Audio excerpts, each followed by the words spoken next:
fields, and so that you don't forget anything. It's even got the rules at the top. We're trying to get all the rules in there so you don't forget things. This will allow you to get the information on there and not worry about bad penmanship or things like that, right? And then you can save it and upload it to your file. And it's already got _DS right in the file name. So hopefully that is a benefit. If your information doesn't fit onto this quick guide, then use an engineer drawing. You need an engineer drawing, okay? How long has this been? I think Sephora has been using it for a few months. So it's new. Relatively new. Relatively. It's new to me. That's pretty sweet. Fab dates. Are you going to have to provide a fab date? Well, yes, but only if the job is going to fab. So you're going to select one bend or two bends, but that's all you're going to select. It's going to know whether it's going to fab or not automatically, and if it is going to fab, you'll be required to do a fab date, okay? Will it turn red? to make it Yes. required? Okay. Wow. And it won't let you proceed. Okay. Also, up until Wednesday, you've been required to know whether your job is getting application before or after the bend. We're going to do away with that, and it's always going to default. Application always happens before it bends, okay? Because otherwise we've got to apply tape or magnet by hand, and we definitely don't want to have to do that. So it's going to default. We know there are very, very, very rare scenarios where we don't want to do that, but production's going to handle that, and you're not responsible for it. Any questions about heat bending? It should be very user-friendly, right? If you need it, you have to select something, and it's basically automated from there. You just have to remember to do your estimate request. And the choice even says right on it, yes, make sure you do your estimate request. So, And then fab is notified. Fab will automatically be notified. You don't need to reach out to Fab. And if you're doing your estimate request, you're notifying Fab through that, Well, right. right? But if you don't have to do it that way, and you can just use Claret.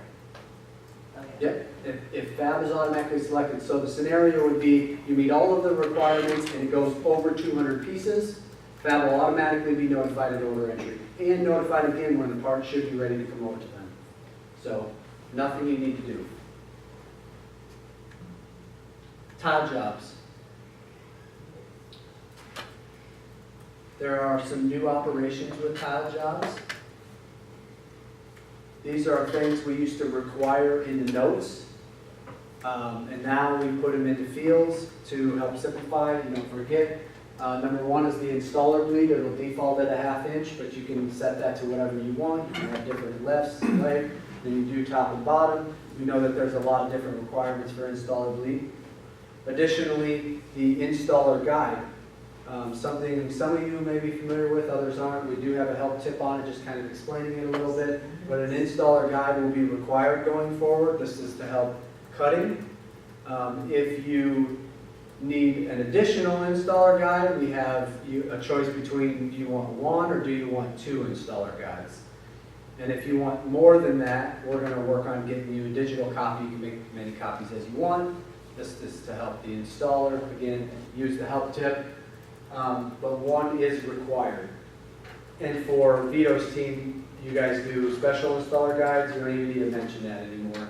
Prep is well aware that you guys are special. Good. Tile overlap. As far as overlap goes, every tile job has some sort of overlap. Whether it be a 1/2 inch, 1 inch, whatever the scenario is, right? Or we do a butt seam. Right? I just wanted to say that out loud. But that choice is in there. Slug, when it comes to slug, that's on top of the installer bleed, right? So that's where basically you're defining the information, like how many panels you have, which panel this is, 1 of 3, 2 of 3, 3 of 3. They put that information in there. In the help tip, we're going to basically tell you what the standard is. I mean, it says it's a standard 1/2 inch is the choice that defaults. And then we're going to tell you what's in there. If you want something special, then you pick special slug. Fancy, I know, right?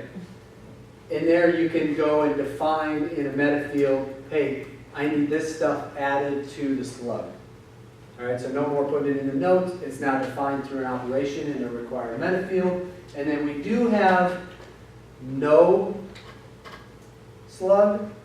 It's not recommended that you go without a slug, especially on a roll. It's almost always needed. But there are really weird scenarios out there where you do like vinyl or boards isn't launching under our first rollout, but when you do a board, you don't really want a slug on a board that's tiling. So again, the option is there, and it says right on it, not recommended. Okay, because So what's the wording on the standard slug? standard half-inch slug. What will the slug That's it? contain? Oh, what's the terminology on there? That will be in the help tip. If you ever want to know what's the standard terminology that goes in the slug, it'll be in the help tip. So can you show us that? I mean, Like, it's the it'll be same. like panel 1 of 10. The reason I had to do this and not live demonstration is everything is in dev, and I won't be able to save it for next week. So the help tip is just a little icon that pops up next to that, and you can click on that and see it when it's live. Okay? It's a little question mark, right? Little question mark, yeah, you can scroll over, click on it, boom, you get your help tip. There'll be a lot of those rolling out over the next 30 days. So with the finished size, so say my wall is 120 by 120, but I want the material to be 128 by 128, because there's 4 inches of bleed, you know? So is my finished size going to be the 128 by 128? Finished size, since you brought it up. Just to make sure. The finished size is going to be the size of your piece, the size of your window, we'll say, right? Plus the installer bleed, plus the slug. Okay. Okay, because that's the printed size. You're not going to include the overlap in that. All right, you're just going to include the full size of the piece when installed with installer bleed and slug. So it'd be 128 by 128.5, Just kind of like what just like now. Okay. So we don't really need to say the wall size, the actual wall size anywhere. Nope. And if you or your client needs to define the tile size, you'll continue to do that in your notes. Okay. But I know that there are cases where prep defines those tile sizes too. So when we're adding installer bleed, right, left, bottom, top, you guys in planning are not adding anything additional, right? Okay, it's Nope, just because basically. they're gonna look at your finished size. And That way, when Cut gets it, they understand what that total size is, and it's what's going to the client, because that is the Right. finished size. right. Even though the client may have said, here's the size of the window, well, that's not the size we're producing, right? So on Wednesday, all this goes live Wednesday. We'll have some new products for tile printing. You'll have the 3 products for UV roll printing, dye sub fabric, and cut vinyl. Also, we'll include tiled work for color. And then boards are phase 2, right? I'd like to see that in the next 3 to 4 weeks, maybe even sooner, but there's some things we have to work through with the boards. And they're not as popular. We don't do that very often at all. Phase 1 also will not include estimating, so you're still going to need to get a price outside of the hub, but again, we would like to see that in there soon, right? So you can't, so if I have one tile piece that I'm gonna print for my customer, I cannot use the hub to estimate that, I have to go to the estimator. Correct. That's current state, and that will continue until phase 2 of tile, correct. Yep, there's just a lot of cross-referencing and making sure our ducks are in a row before we start pushing prices out. A lot. that was communicated to our salespeople. I don't even know if they know the tile is showing up in the hub at this point. Oh, any questions on tile work? Should be very self-explanatory, nothing new, we just put it in a new system for you, hopefully it speeds things up. Simplified order entry, this is gonna get pretty crazy, so. I think it's out the sarcasm there. Okay, so small format dates. To test your intelligence, we make it very, very challenging to do small format dates. You guys should be like, yeah, amen. we do a turnaround time where you gotta do a bunch of math and hope that what you're thinking is the same thing that CSR is thinking, right? And then you gotta provide dates, and then when you're all done, they ask for another date, which really confuses things. And it turns out that everything you fill out actually confuses the CSR too, in production over there. So, we're going to change the way we do dates for small format. And really this is introducing what we would like to eventually do for large format. Going forward on Wednesday, you'll provide in one field the earliest of your kit or ship date. And that is it. No applause or anything? Okay, so that should be really, really easy, self-explanatory. Reorder. No longer are we going to allow you to change your artwork if you select reuse artwork. Sounds pretty simple, or something maybe we should have done in the past, but there's actually a loophole in there and it was affecting prep, and so that will be taken away, but for the right reason. Ink organization, we're gonna kind of clean up our inks a little bit to help you do quicker order entry, organizing it by surfaces, just to kind of speed things up a little bit. I mean, they're not huge wins, but hopefully they help even on little things like, you know, missed clicks. And now you got the wrong ink in there. Finally, we have operation tags, and this one is my personal favorite.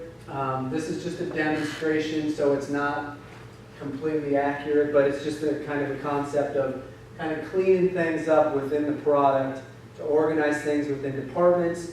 So if you don't need tape, you can just skip right over application, and really this should really, I think this is going to speed things up a lot. Not only that, but now we can add more operations in there. So if cutting doesn't want you defining perf in your notes, which I think is ridiculous, we can put options in there, and it doesn't feel like there's a ton more to go through because it's just right in the cutting section where you would expect it to be, right?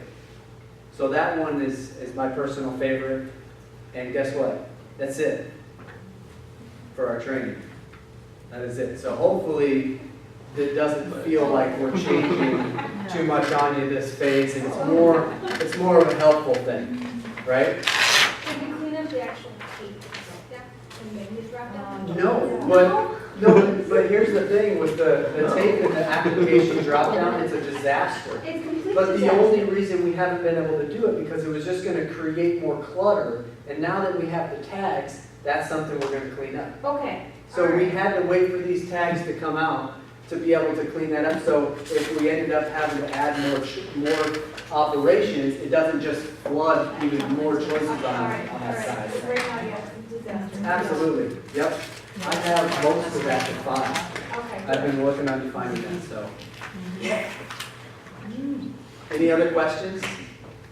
Hope you enjoyed the ice cream. Hope you enjoy phase 3 and it just like delights you over the weekend. When is it live again? You said Wednesday. Okay, Yep, right Wednesday morning? Tuesday, we'll work Tuesday pushing it out, so by the end of the day, Tuesday, you're gonna be seeing some of this kind of trickling in. Wednesday, it'll all be live. Okay. How about tiled color work? That'll be there. Yeah. Yep. I'll color work, I have a meeting with Alan in about an hour to make sure that that's all right. Is that it? Yeah, it is. Oh, sorry. It's already, I've already got the products built, so it's there, ready, just hidden. And then I just gotta confirm a couple things. Cool. Let me ask you this, well, since you mentioned it. How often would you define an installer bleed or an overlap, things like that on color work? We won't do it on color work, but we will be tiling files pretty frequently. I mean, Yeah. in the last month, we've probably proved 4 or 5 different tile jobs. Yeah, so that's kind of how I have it set up, but I wanted to go through with Alan and confirm. Sure. Okay, cool. Any questions on this, you guys? Feel free to reach out to me. I know it's been a long 3 weeks. Hopefully this isn't a painful week.